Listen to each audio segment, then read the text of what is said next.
Going on, everybody? Welcome to Wizards Outlook. We got Cardell Dudley Jr. joining us from Capital One Arena. Raymond Lyons is joining us. I'm Wilson Carpe Jr. and the Washington Wizards. They met the reigning champs tonight for the second and final time this season.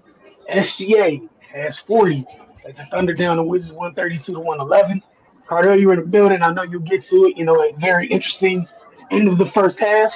That took 11 minutes because the broadcasters kept letting us know exactly how long it took for the officials to tie up the loose ends at the end of the half. That's it. I'm eager to what you guys have to say about this one. Obviously, it's the reigning champs. They are that for a reason. They're gearing up for a title defense. And SGA is a bad man. Carter, you listed all the reasons before the game started.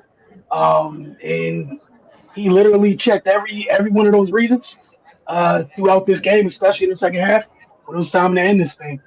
For Washington, we saw them. I appreciate the fight tonight, and Bilal and Bub continue to looks like try to finish the season strong. But Cardell, we'll start with you and then Ray. Your thoughts on this one? Yeah, as for the people that may have got irritated with the refs taking all that, did you see how many players was in the crowd for rumbling? And they was rumbling. It wasn't no hold me back. They had to get it right because if they get it wrong, then y'all gonna complain about that. So you gotta get it right. Relax. It was a lot of angles. I'm pretty sure they had to shop through to get the ejections right and all that, man. But with that being said, I appreciate the Wizards fight against the champs.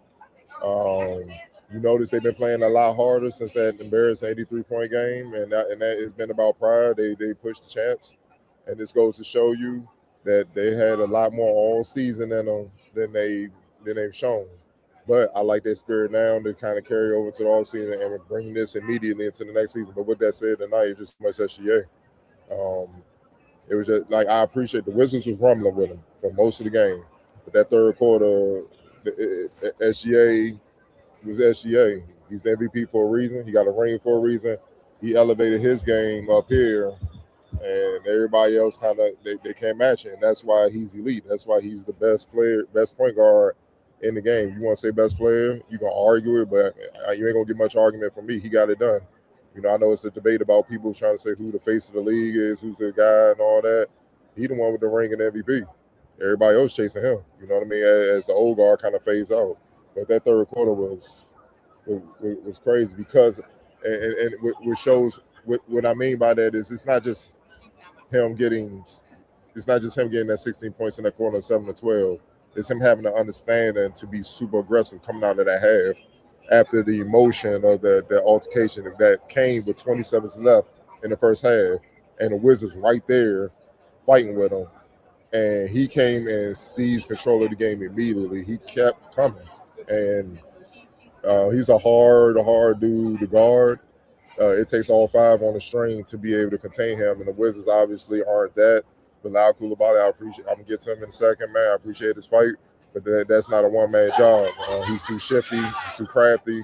He's legit 6'6", agile, and can make any shot and go with any hand, man. Like he put 16 points in that third quarter and seized control of the game, and then the fourth, the rest of the team just carried it on. And even when late in the game, when the Wizards started making, I think Gil had a layup, then Bub came back at the mid range, and somebody else had a three. I can't remember who.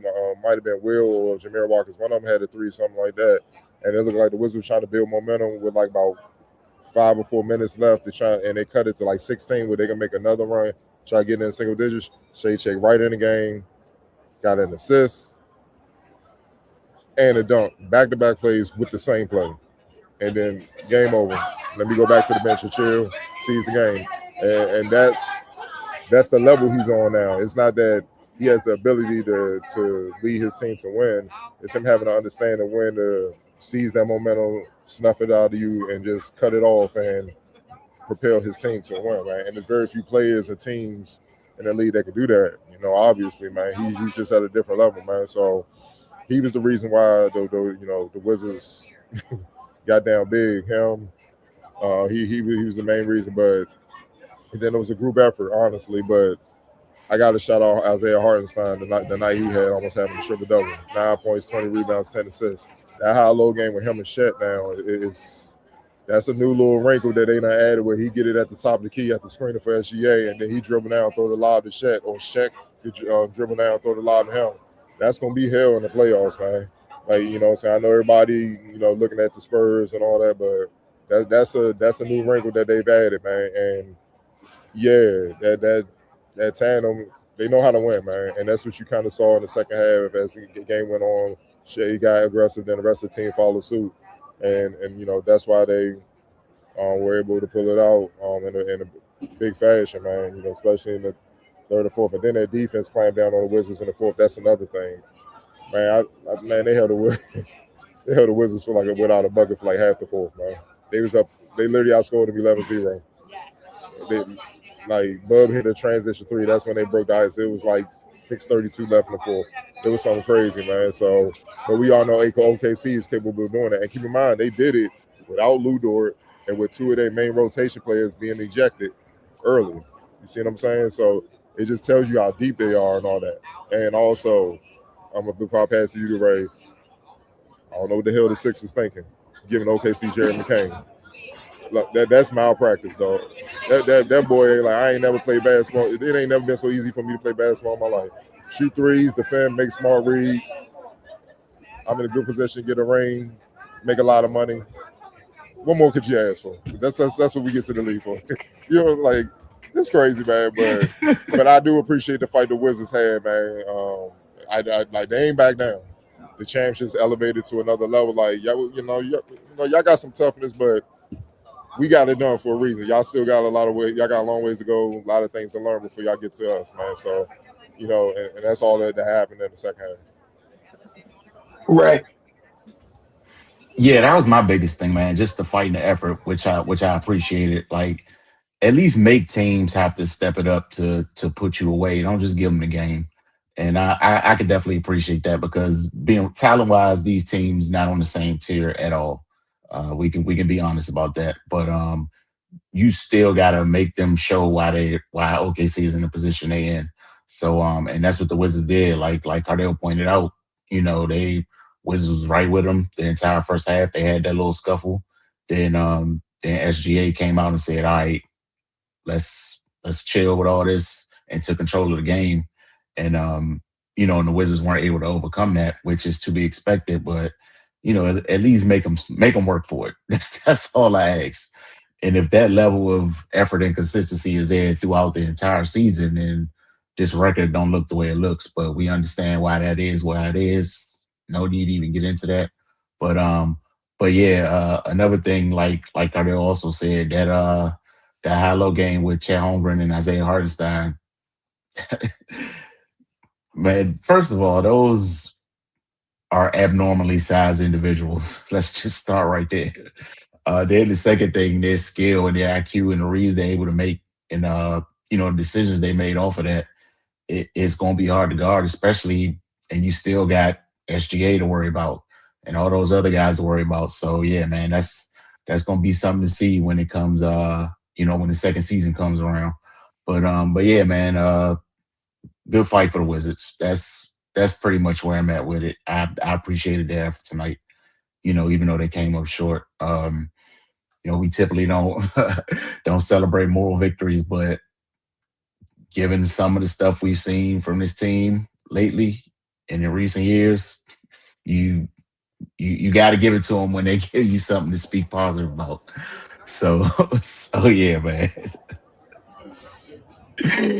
Yeah, Carter, I'm gonna go back to the thing you mentioned about Maury, what he just did.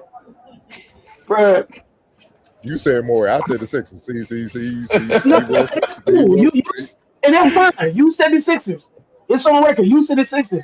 Bruh, how do you keep building championship teams for other people? What are you doing? Okay, see, like that's you was like, you know what? I might have the one thing Sam Presti doesn't have over there. What if, hey Sam, hey Sam. Matter of fact, I just drop it off on the front door. They'll see it. Bro, you can what the hell is that? Seriously. You literally extended your window to where now I'm worried in the draft they get to do bizarre stuff because Jared McCain's on a rookie contract. Because now you don't got to go look for Jared McCain in here. Yeah, a Jared McCain like you. player, you have actual Jared McCain, courtesy of Daryl Morey. So now you get to go in this draft with this loaded draft and do weird stuff. Package your war chest of picks and go get more things you shouldn't have. You already got Thomas Sorber in the cut, chilling, just watching because he's injured. Carter, you mentioned that. Ray, you mentioned it too. That high low with them two is crazy. But again, it goes back to this thing. Me and Carter and Ray were sitting on here last year telling you people how why it's important to have multiple bigs and how two bigs together will line up what it could look like. We talked about it, we mentioned it. Y'all was on Twitter acting like multiple bigs doesn't matter, things of that nature. Right. What you The just game saw is too tonight, that, fast. The game is too fast for them these days. That's what we've been told over the last 5 to 10 years. It's too mad. It's too fast. That's all we've been uh, told. Hartenstein moves at one speed and it's fine. Like the two of them together make one super center. They just It, mesh so Chet's well. fast. Chet's fast. He runs like a wing. He don't run like a Mm. he's 7'1", but he run. I'm watching. I'm like, he fast as hell, dog. Yep. That's why he kept beating Anthony Gilbert, getting back behind him, man. Rim runs. It's a skill for bigs. It's old school. It's called rim runs. Maybe the new age don't understand it because they so fixated on threes. Not to cut you over. I'm just trying to arc on your No, point. look, you're good. That's fine. But that's the thing. That's how you can have multiple bigs. Also, you can dictate the terms. OKC gets to like they'll go fast, but at times they play at their pace. When they throw that ball down inside the hard, they take their time, and then that play, the play gets it really gets going. Now SGA doesn't have the ball. Multiple people are cutting and moving around, and he's just sitting there at the elbow, just directing traffic, creating havoc. Like, come on, man. But Bilal Coulibaly, you guys mentioned it. He recorded his 200th career steal in tonight's game. Coulibaly becomes the third player from the 2023 NBA draft class to record 200 steals and 125 blocks, joining the Thompson twins for Wizards PR. So shout out to Bilal.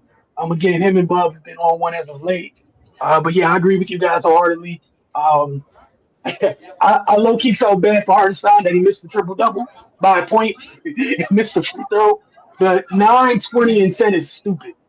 That is a stupid line. Go ahead, Cardo. Yo, the Wizards had 34 as a team. Hartenstein and Shet almost out rebounded by themselves. They had 30 combined. Hartenstein had 20, and then Shet had 10. That's what size do when you come up with that small lineup. Sorry fighting for his life down there. And then they heard that Champagne, who's a crafty rebounder, he got ejected. So I think inch pound for pound, he's probably their best rebounder. Yeah, he got ejected. Mm. So yeah, like Jameer came in there, he rumbled. I mean Tristan Vucevic, he did. And Jameer, they rumbled 7-5, but you certain teams, man, you got to rebound, you got to control the ball. Like they got to rebound at 55-34. 55-34. And they only lost by 4 in second chance points, 2016. You see what I'm saying? So you just rebound the ball, but people underestimate rebound, man. It's like Pat Riley, no rebound, no rings, man. You don't get the ball, how you gonna do something with it? Hey, man, you said it. Washington has a back-to-back. This was the end of their four-game homestand. They're in New York tomorrow night to take on the Knicks before they head out west. But before we get out of here, look, it's on the screen, but y'all said the man's name several times, so I'm gonna move on to Xfactor, all right? Xfactor. Probably a hard sign, man. That Yeah. 20 rebound, 9, 20, and 10. 9, 20, and 10. That's a hell of a line, comfortably. A comfortable 9, 20, and 10. Shout out to the champs as this was their 11th consecutive win. They came into this game on a 10-game win streak. It's Quietly too, man. moved on to 11 as they quietly ramp up for their title defense. While everyone's talking about everything else, they're getting themselves together, man. And as Cardell said, I thought what was impressive was the way they did lock down, considering what they were missing in tonight's game. So credit to them. For Washington, look forward to seeing that same type of fight tomorrow night in New York. Again, go don't want to keep bringing it up, but No more embarrassing situations for the remaining 12, please. And it looks like they feel some type of way because they've been fighting since. We know that's exactly what the hell it is, bro. That's exactly. Come on, man. That's some.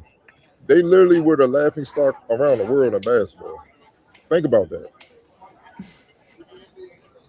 So Yeah, hey, you got now they understand the old school. Hey, dog, we either gonna win the game, we gonna win the fight, but we gonna win something. That's just a mentality. We gonna win right. something. Uh, just I love this generation because they just choose to learn things the The hard way. hard You way. just you just you just didn't have to do it. But that ends my old man. Ted, so y'all have a good night. We'll see y'all tomorrow as Washington has a New York to take on the Knicks.